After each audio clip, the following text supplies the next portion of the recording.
نیشابور نه تنها یک شهر که تاریخی به وسعت فرهنگ و تمدن ایران است، شهر دانش و عشق و امید.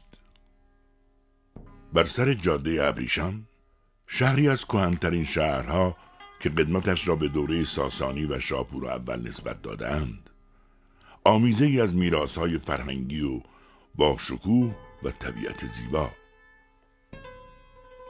بزرگمردان این اقلیم مکمل عشقند و خرد و افتخار ایران و جهانند.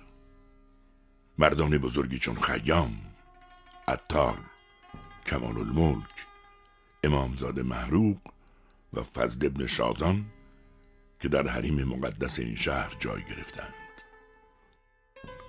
نیشابور نه فقط از نظر تاریخی و معماری، بلکه از نظر جاذبه‌های طبیعی در زمره مناطق جذاب و دیدنی ایران قرار دارد. در میان صفی از درختان و پیاده‌رو و مغازه‌ها، محل رفت و آمد و کسب و کار بسیاری از مردم شهر، خیابانی است که قدمت بسیار دارد. گذرگاهی قدیمی و تاریخی و حرکت بی‌ایستایی و درنگ مردم که همواره روان است. در میان آثار معماری بازمانده از روزگاران کهن و از جمله بناهای ارزشمند نیشابور، کاروانسرای شاه عباسی است، یادگار احیای جاده ابریشم که روزی محل آرامش و استراحتگاه مسافران خسته از سفر بود. کاروانسرای بر جای مانده در کنج از میدان خیام چون گوهری یگانه می درخشد، با فضایی باز و مفرح و باغی پر از گل و گیاه.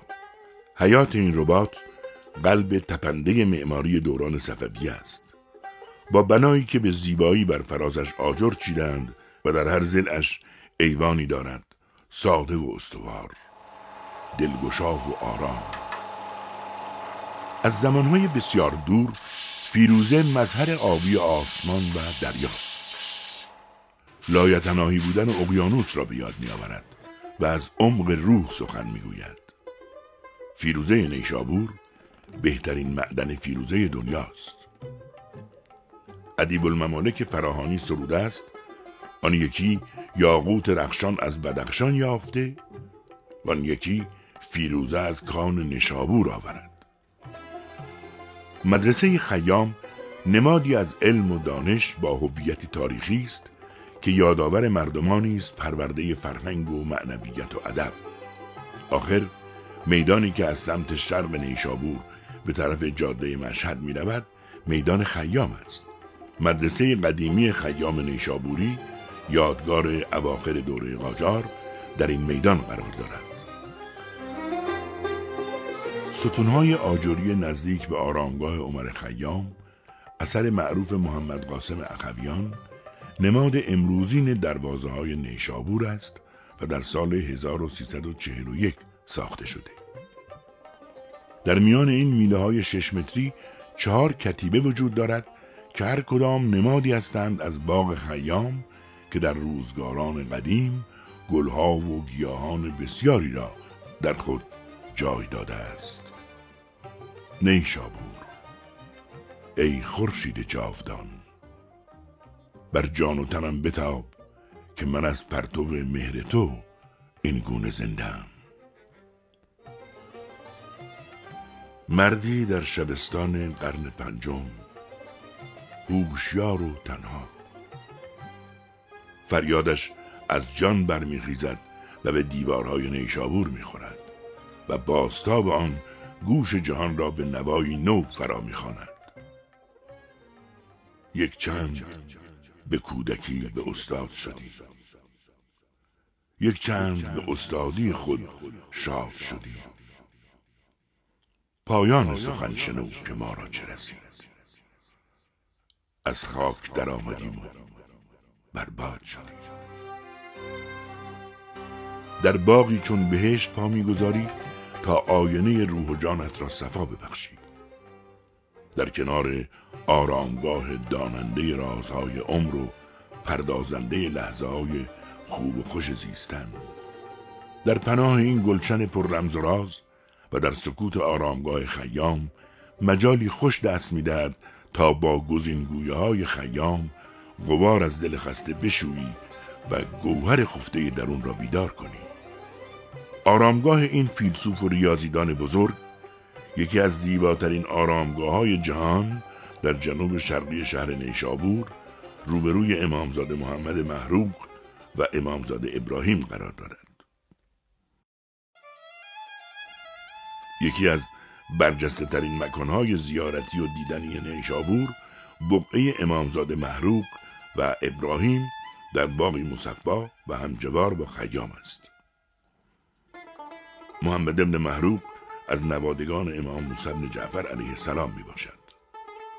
در شبانگاهان آبی بر بام سبز آسمان داد و ستدی است دیگرگون با آسمان. افلاکنمای خیام در نیشابور در نزدیکی آرامگاه خیام یکی از بزرگترین طرح‌های علمی ایران است. افلاکنمای این بنا بزرگترین افلاکنمای خاورمیانه است. رنگ آسمان با رنگ دشت‌های سرتاسر افق یکی شده. اینجا ایستاده‌ای در وادی به نام 7 شهر عشق، کنار آرامگاه عطار، نغمه ساز زمزمه‌های ناب عارفانه. فریدالدین ابو حامد ابن ابوبکر ابراهیم ابن اسحاق عطار نیشابوری، شاعر و عارف نامی ایران زمین و یکی از بزرگترین شخصیت‌های عرفانی در جهان است که با آفریدن آثاری بدیع مقام خود را جاودان ساخته. در شهر خورشید جاوید، در آسمان بیکران مهر، در خم کوچه‌ای که میرسد به 7 شهر عشق، آنچنان از خود گم میشوم که پیدا نمیشوم. هر شب قدم میزنم با زمزمه بیتی از عطار نیشابوری: ای هجر تو وصل جاودانی، اندوه تو عیش و شادمانی. در عشق تو نیم ذره حسرت، خوشتر ز وصال جاودانی.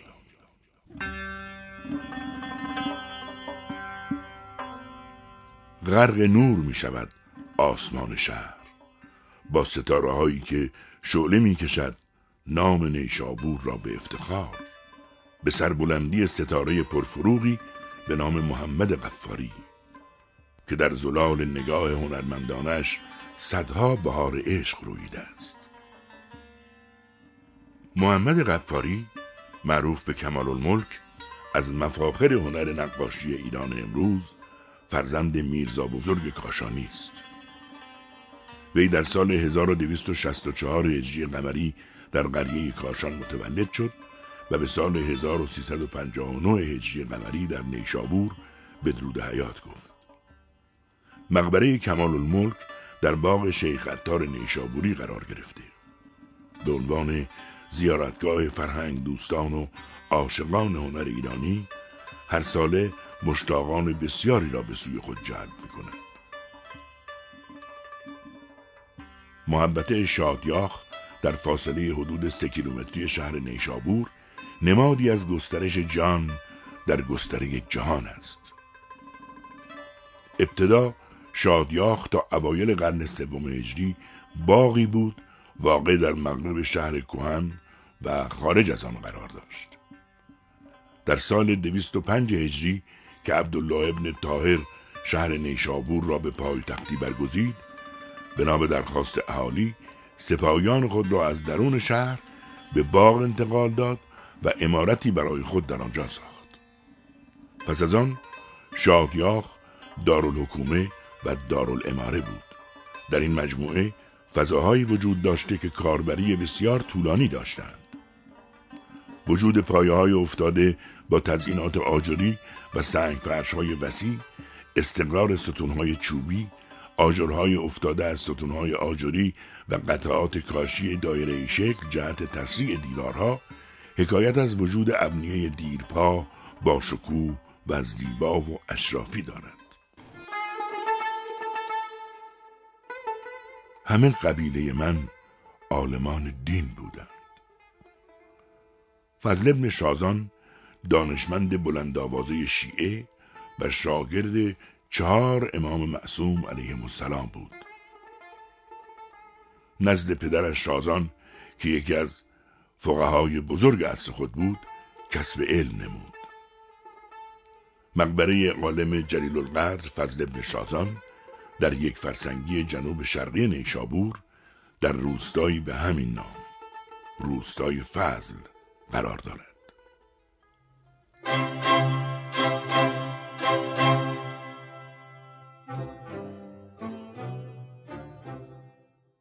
در اطراف نیشابور کهنشهری به وسعت 4500 هکتار با مرکزیت تپه‌ای که مدفن هنر و تمدن دیرپای آن است و حق وفا دارد به خراسان بزرگ.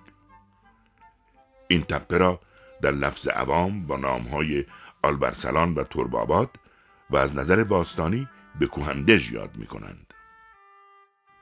در حقیقت مزار تمدنی است که ریشه‌اش به روزگار ساسانیان پیوند می خورد و حاصل ذوق و حس زیبا شناختی آدمی و حکایت جوشش و پویش و جوش و خروش مردمان این دیار است از روزگاران پیش، نمادی از پیدایی جهان و روایی جان.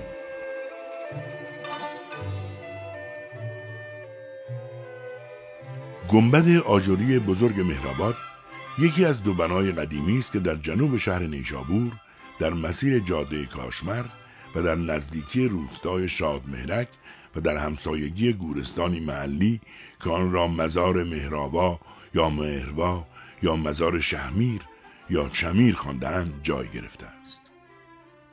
بنای گنبد آجری مهرآوای نیشابور که قدمت آن به دوره سلجوقی میرسد از مصالح آجر و گچ ساخته شده و با نگاه به شیوه آجرچینی و اجرای قوس‌ها و طاق‌ها و پلان آن در نوع خود یکی از شاهکارهای معماری به شمار می‌آید. این بنا در فهرست آثار ملی ایران ثبت گردیده است. از دامنه بیکران این برف سفید، این کوه بلند، بینالود، صعود تا قلب نور است وقتی راهی جویبارها و دامنه هایش میشوی. کوه مردانی دلیر به خود دیده است این کوه در اوج. تراوت و شادابی این دیار زیبا و یگانه را بر دامنه بوژان همیشه سبز میتوان به تماشا نشست. روستایی که در بهار با شکوفه دادن گلهای دامنه کوههایش به سان پرده‌های جاندار پرنقش و نگار می شود. رودهای جاری در دره‌هایش همچون برکه‌هایی از شکوفه‌های درخشان با رنگ‌های متنوع و درخشان خودنمایی می کنند. در همان نزدیکی خرو شهری به روشنای خورشید می درخشد. شهر خرو که به ماسوله کوچک معروف است دارای جاذبه‌های دلانگیز طبیعی می باشد. خرو به پایتخت آلوی ایران هم زبان زد است. مکانی زیارتی که برای مردم نیشابور و ارادتمندان به امام هشتم علیه السلام اهمیت بسزایی دارد، قدمگاه شهری در شرق نیشابور است. این بقعه زیبایی است از قرن 11 هجری به صورت 8 گوش با ایوانهای بلند و طاق‌نماهای 2 طبقه، مزین به کاشی‌های خشتی 7 رنگ و گچبری‌ها که در وسط باغ بزرگی قرار دارد. آن سوتر شهرهای درود و بار به مثابه گوهری در دل کوه‌ها و بر دامنه جنوبی رشته کوه بینالود خودنمایی می‌کنند. برای یک روز هم که مهمان شهرهای درود و بار باشی، با وجود رودخانه‌های زیبا، آبشارهای درخشان، باغ‌های سرسبز و مردمان خوب و مؤمن و نجیب، آنها را برای همیشه به یاد خواهی داشت. آبشارهای درود و بار و خرو آنچنان جان و روح را زنده می کنند که توصیفشان. جای حضور در کنار آبشار چگونه؟ ای نگاهت خنده مهتاب ها بر پرنده رنگ رنگ خواب ها، ای صفای جاودان هرچه هست، باغ ها، گل ها، سحر ها، آب ها. تو ماهی من ماهی این برکه کاشی، تو ماهی و من ماهی این برکه کاشی.